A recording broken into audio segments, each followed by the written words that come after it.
Il n'existe pas une seule partie de moi qui ait peur de la mort maintenant, parce que je sais qu'elle est le retour le plus beau, le plus miraculeux et rempli d'amour qui existe. J'ai grandi dans la campagne du Michigan, dans une pauvreté extrême. Ma famille était toxique, violente. Quand je descendais du bus scolaire, je ne savais jamais si j'aurais à manger ce soir-là. Selon le jour ou le mois, nous n'avions pas d'électricité, nous n'avions pas de téléphone, nous n'avions pas de voisins à proximité. En tant qu'enfant unique dans cet environnement, sans ressources autour de moi, j'ai appris très tôt que je ne pouvais compter que sur moi-même. On dit que les gens qui grandissent dans des foyers violents, surtout avec l'alcoolisme, suivent l'un de deux chemins. Soit ils deviennent alcooliques, soit ils deviennent accros au travail. J'ai choisi le deuxième chemin. Je me suis mariée tôt, dans la vingtaine. J'ai eu mon premier enfant. Puis, vers la fin de la vingtaine, j'ai eu mon deuxième enfant. Nous avons déménagé du Michigan à Chicago. Et c'est là que ma carrière en entreprise a décollé. Je suis passée d'une simple collaboratrice à vice-présidente. J'étais extrêmement impliquée en tant que mère, entraîneuse de football, association de parents d'élèves, tout.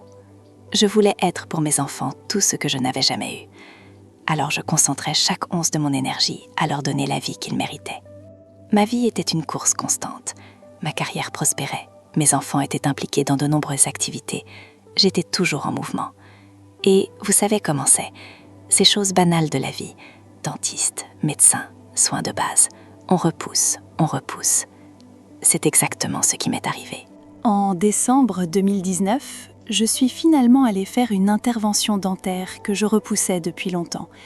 C'était quelque chose d'invasif, complexe, qui prendrait plusieurs heures.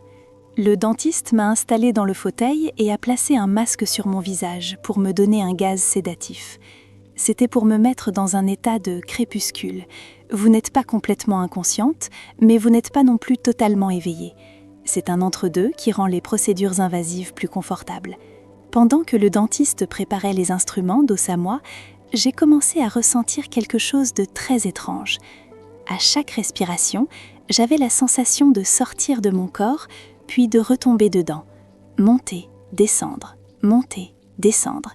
Et à chaque cycle, je montais un peu plus haut. Je n'avais jamais fait une procédure comme celle-ci auparavant, alors j'ai pensé, est-ce que c'est normal? Est-ce que je devrais dire quelque chose?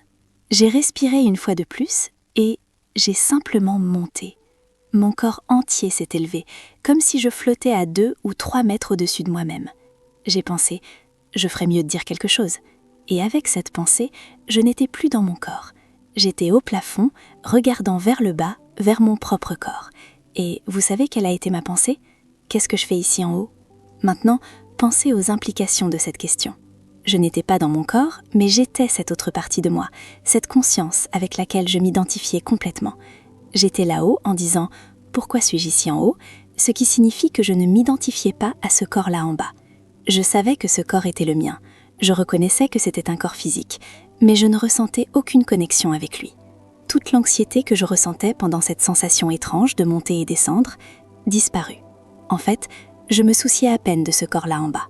Ma pensée suivante a été « Suis-je morte ?»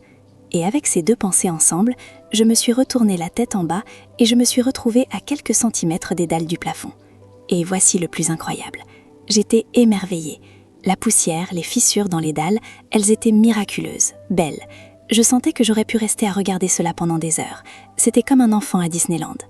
Vous n'imaginez pas que quelque chose d'aussi banal pourrait être si beau. Mais en y réfléchissant maintenant, je comprends pourquoi c'était si magnifique.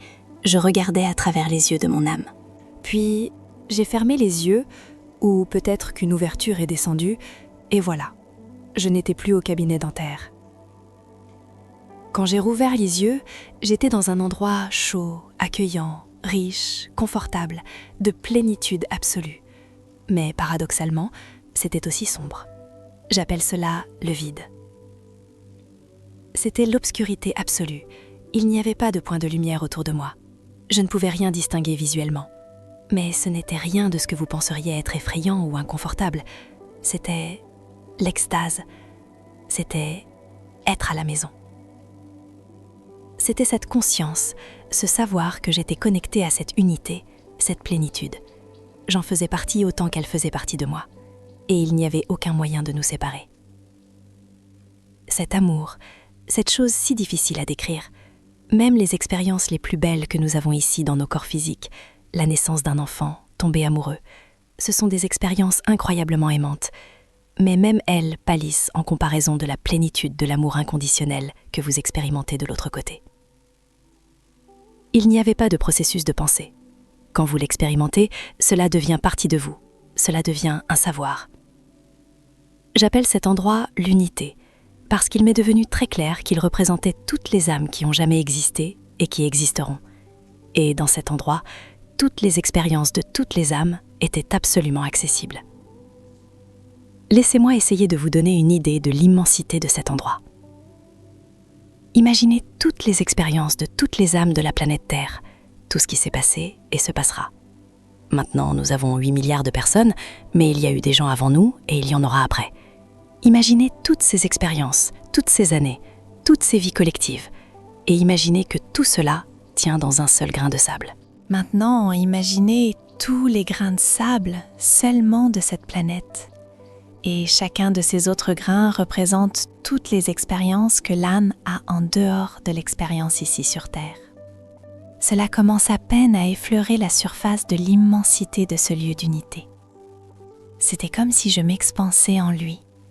J'avais cette connexion avec toutes ces expériences de toutes ces âmes, sur Terre et au-delà. Et j'en faisais partie. Et elles faisaient toute partie de moi. Et comme il n'y a pas de temps là-bas, il n'existe pas de passé ou de futur. Il n'existe que maintenant. Ce moment où toutes les expériences étaient disponibles complètement et totalement. Ce que je ne pouvais pas faire, c'était formuler des questions. Je ne pouvais pas penser pourquoi cela arrive-t-il dans la vie ou pourquoi cela se passe-t-il. Parce que cette partie de vous qui est connectée sait déjà les réponses. Tout ce que vous devez faire, c'est l'amener à votre conscience. Tout ce que je pouvais faire, c'était être curieuse. Et au fur et à mesure que je m'expansais dans cette plénitude, dans cette unité, devenant de plus en plus partie d'elle, je devenais de plus en plus curieuse. Je voulais en savoir de plus en plus. Ce que j'ai découvert, maintenant que je suis revenue, c'est que cette connaissance infinie n'est pas quelque chose que je pourrais ramener complètement dans cette vie physique. Il y a des aspects que j'ai ramenés et qui étaient très clairs, que j'ai pu retenir. Mais il y a d'autres parties que je sens que je vais mettre toute ma vie à traiter, connecter et comprendre. J'étais dans ce lieu de beauté, d'amour et de connexion absolue. Je n'avais aucun désir de revenir. Il n'y avait vraiment aucune conscience de ma vie physique pendant que j'étais là-bas. Alors que je m'expansais dans cette unité, soudain j'ai été tirée en arrière dans mon corps. J'ai ouvert les yeux et j'étais très désorientée. Tout ce dont je me souviens à ce moment-là, c'était ce désir de m'accrocher à cette connexion infinie, à cet amour, parce que cela semblait du sable qui s'écoulait entre mes doigts. Peu importait combien j'essayais de m'accrocher, de retourner là-bas, c'était comme si le voile, l'ouverture, se refermait. Il n'existe pas une seule partie de moi qui ait peur de la mort maintenant, parce que je sais qu'elle est le retour le plus beau, le plus miraculeux et rempli d'amour qui existe. Mon dentiste était au-dessus de moi, très inquiet. Et ce que je trouve si intéressant, c'est que je ne sais pas si j'étais partie pour un bref moment ou pour plusieurs minutes. Parce que de l'autre côté, vous pouvez vivre ce qui semble être une vie entière, mais dans le physique, il ne s'est peut-être écoulé que 10 secondes. Après cela, je suis entrée dans une quête pour comprendre ce qui m'était arrivé.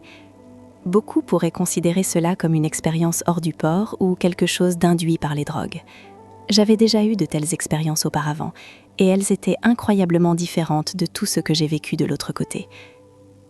Cette expérience a créé un savoir en moi qui n'existait pas auparavant, et rien ne peut défaire ce savoir.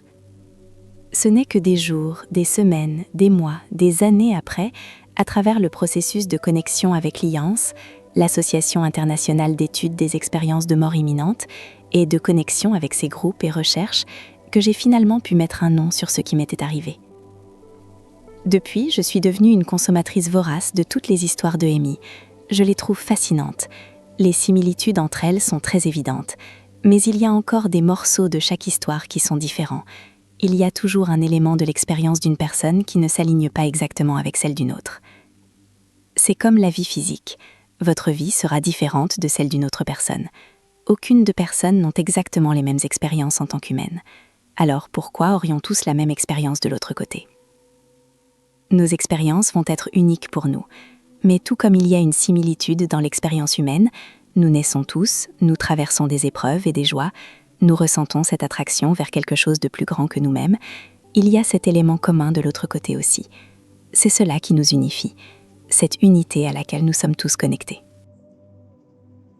Une des questions qu'on me pose le plus est « As-tu expérimenté Dieu ?» Le défi avec cela, c'est que Dieu peut être un terme que nous personnifions. Cela peut être une image que nous créons de quelque chose avec laquelle nous nous relions dans la vie physique. Après mon expérience, je définirai Dieu de manière très différente. Je ne le définirai pas comme quelque chose que nous pouvons personnifier. En fait, je le décrirai plus comme un verbe que comme un nom. C'est cette essence, cet amour en action, ce mouvement. Ce n'est pas quelque chose de statique. Ce n'est pas une personne, un lieu ou une chose. C'est quelque chose qui représente le mouvement, l'amour et l'élément de plénitude, qui n'est simplement pas une chose statique. Je crois vraiment que c'est une expérience que je vais traiter pour le reste de ma vie. Cela fait déjà 5 ans depuis l'expérience et j'ai encore des moments de révélation à son sujet. Je trouve de nouvelles façons de la décrire ou de la comparer à quelque chose pour l'articuler plus clairement, non seulement pour les autres, mais pour moi-même, ce que j'ai vécu. Le plus grand changement dans ma vie après l'expérience a été que, dans les années qui ont suivi, j'ai commencé à réaliser que je n'étais plus aussi motivée dans mon travail en entreprise. Je n'étais plus aussi intéressée par l'idée de gravir l'échelle corporative, de trouver ce succès pour lequel j'étais si obsédée auparavant. En fait, j'ai fini par démissionner de mon emploi en entreprise et j'ai ouvert un studio de bien-être axé strictement sur l'aide aux gens pour se connecter et trouver cette partie de l'âme en eux-mêmes. Bien que nous ayons des mots comme EMI, expérience de mort imminente, je ne sais pas si cela décrit toujours avec précision.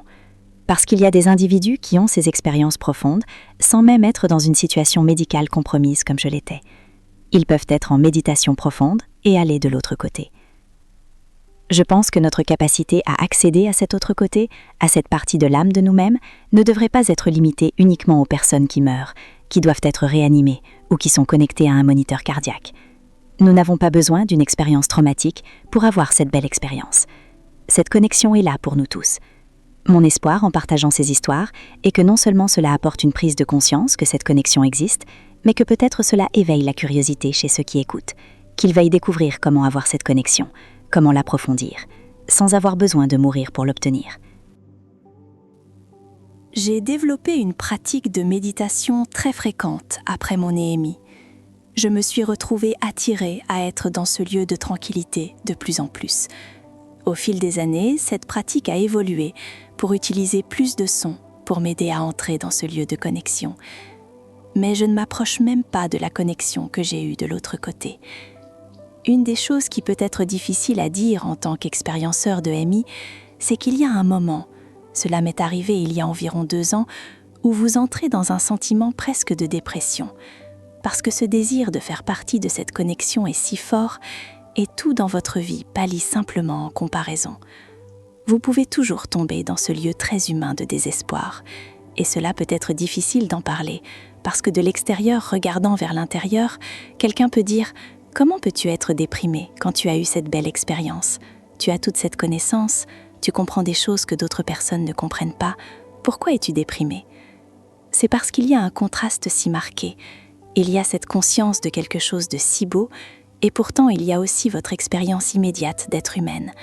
Intégrer et équilibrer cela prend du temps, cela prend de la patience, cela prend un niveau d'amour de soi pour savoir que même en vivant cette chose très humaine maintenant, je sais aussi simultanément que ce n'est pas qui je suis. C'est mon expérience humaine, mais qui je suis vraiment, c'est cette partie de moi qui est l'amour inconditionnel, avec laquelle je me suis connectée de l'autre côté. C'est ma véritable essence. Tout au long de mon enfance, je me retrouvais toujours à demander quel était le but de la vie. C'était une question très naturelle à poser, étant donné tout ce que je vivais. Il ne semblait pas que la vie avait un sens ou une valeur à cette époque. En revenant de mon EMI, je peux dire sans l'ombre d'un doute, je ne questionne plus quelle est la raison de la vie.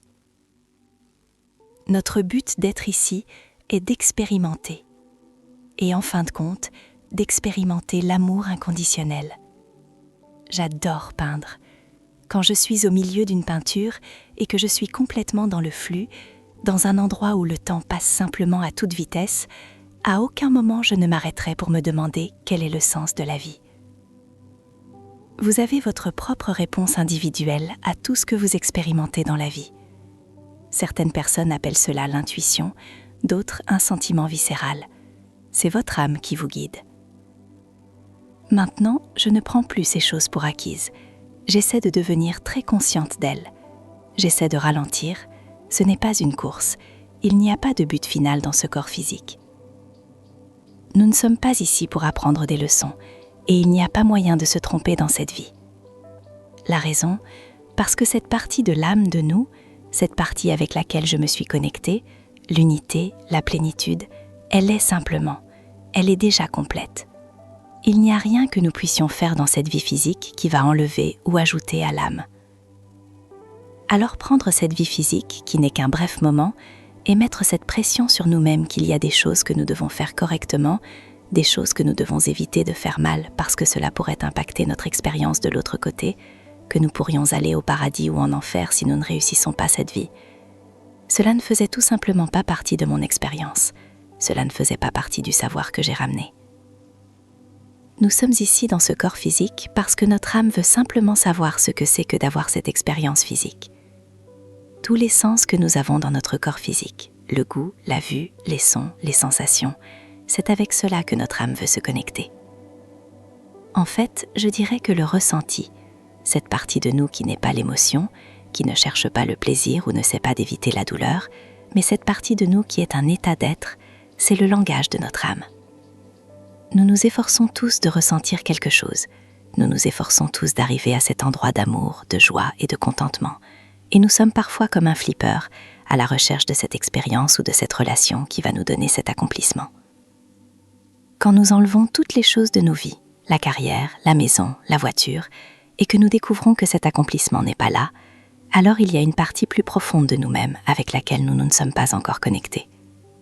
C'est cette partie de l'âme, parce que quand nous nous connectons avec l'âme, ce n'est plus à propos de ces choses externes. Ce que vous ressentez à l'intérieur est si complet que vous apportez de la valeur aux choses que vous faites, au lieu de chercher de la valeur pour vous-même dans votre monde extérieur. La mort n'est pas la fin, c'est juste un retour à la maison, et l'amour qui nous attend là-bas est infini.